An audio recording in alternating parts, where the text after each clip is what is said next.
Hello there, ladies and gentlemen. My name is Gary gzduels, and I'm here today to bring you my Hieratic Monarch Destiny Hero deck. It's a very complicated deck, but it's really not. It's a very cool deck you can play if you like combo base, if you like monster effects, if you like monarchs. It's a lot of fun to play. So without further ado, let me get into deck profile itself. We have for the vanilla monsters, one Wattail Dragon as well as one Galaxy Serpent. Easily explanatory because you want to be able to synchro with Serpent and you want to be able to XYZ with Wattail Dragon. For the monsters, we have one BLS because you can go into it. A thing that I like to do with BLS and the Monarchs is, like, if I need something to tribute for the Monarchs, I will actually summon out BLS and use BLS's effect, remove one monster on my opponent's side of the field. And then I will tribute BLS because BLS can't attack for that turn and go for something like Ryza in my hand and then return one of his, I don't know, a back row or something onto the top of his deck, just so that when he draws next turn, it's like a dead card and I'd be able to do damage in addition to controlling what he can and cannot do next turn. So it might not seem worth it to some people, but I think it's much better.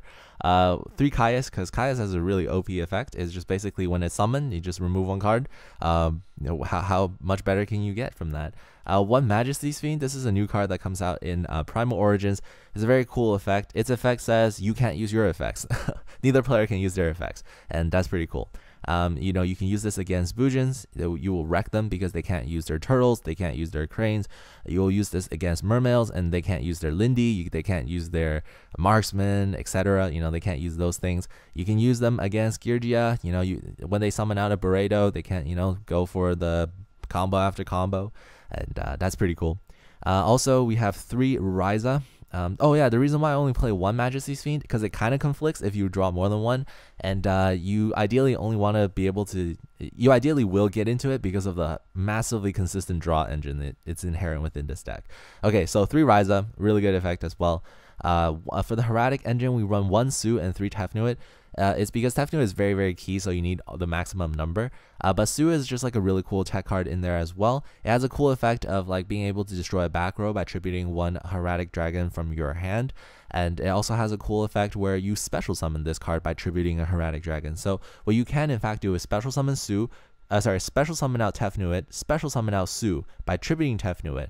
Tefnuit will get one of these vanilla monsters. And then in fact you can use your Monarch to normal summon over Su. Once Su gets tributed, you can summon out the other vanilla monster. So in addition to getting out the effects of like the Monarch, you can also synchro for a level 8 and if you're so inclined. So that's pretty cool. For the Destiny Hero engine, I'll explain why this works. Destiny Heroes work very well, first of all, with Hieratics because you have a level 6 Malicious. You can special summon out your Tefnuit and just normal summon out Malicious by tributing Tefnuit, and then you can go for a level 8 Synchro with Serpent or a rank 6 XYZ with Dragon. You can also then get Malicious into the graveyard, which you can use later on if you happen to revive Galaxy Serpent. Now, another cool thing with the Destiny Hero engine is it's a level 6. Monarchs are level 6s, so you can XYZ with them as well.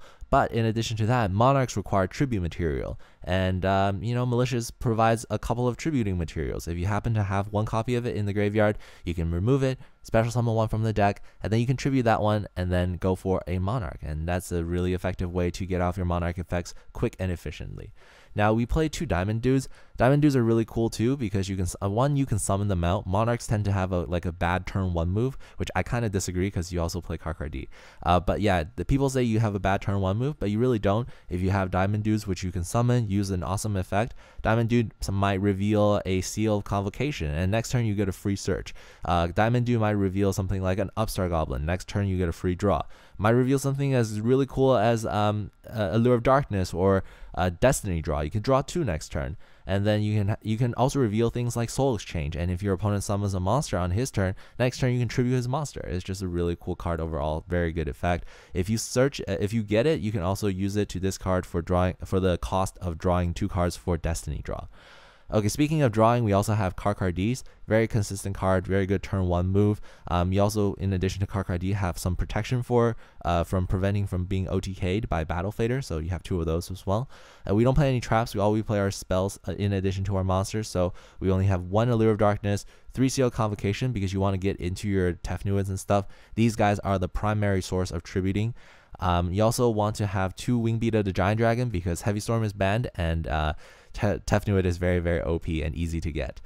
You also have one reinforcement of the army. Some people might not agree with this per se because you only have 2 targets, but I like it because it shrinks the deck. It's a normal spell card, so if you happen to mill it with one of them, you can search for the other one, and it adds some more consistency into. You can search for one of these diamond dudes and then discard it for Destiny Draw or banish it for a Lord of Darkness. It's just very, very good. Or if you don't like it, you can replace it for something like, I don't know, a Dark Hole, because I don't play Dark Hole.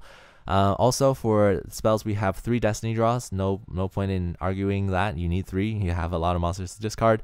Soul Exchange, 3 of those. Like the single best card to get rid of what your opponent has set up.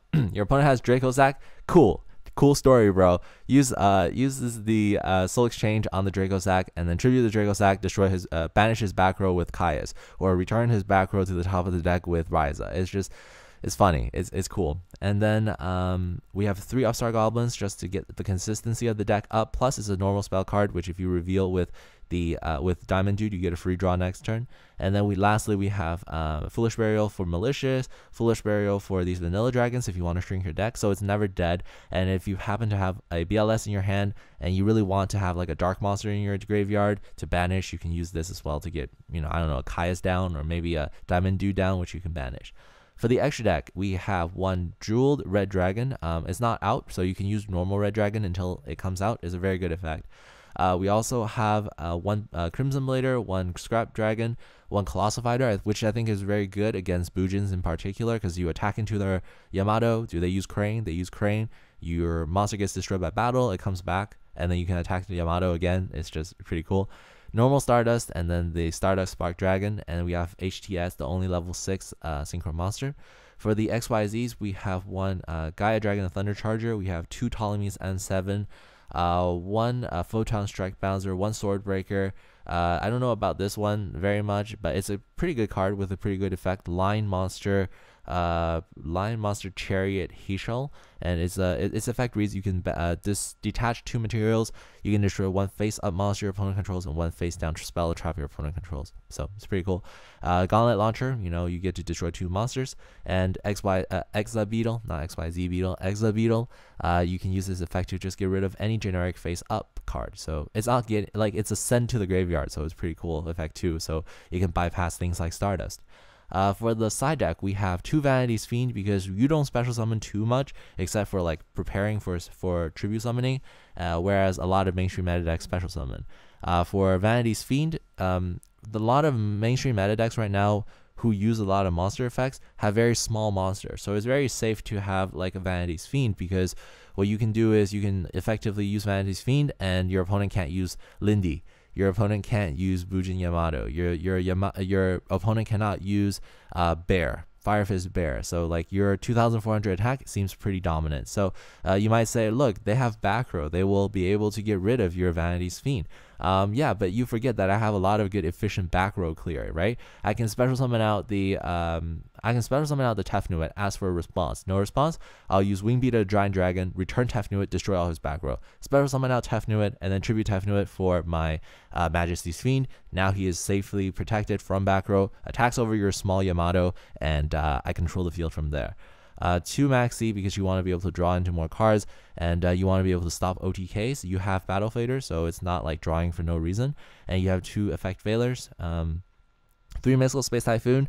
I don't main deck this, but you can side deck this against people who have field cards, against decks who have a lot of back row or like Tenki. It's a very versatile card regardless.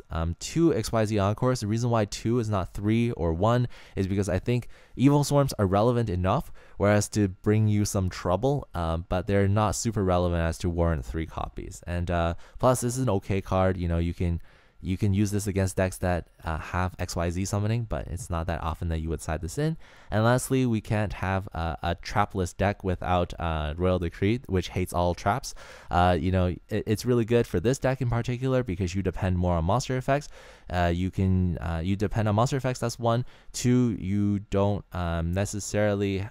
What am I trying to say? Yeah, you don't necessarily like back row because you have a lot of combos and you try to OTK with the Hieratic engine. So has a lot of synergies, and there are some continuous traps that just absolutely hurt this deck. There are continuous traps like Skill Drain would hurt this deck. There are continuous trap cards like Vanity's Emptiness that will hurt this deck, which if you don't have Mystical Space Typhoon, then you can depend on your Will Decree, and that will help you carry the day.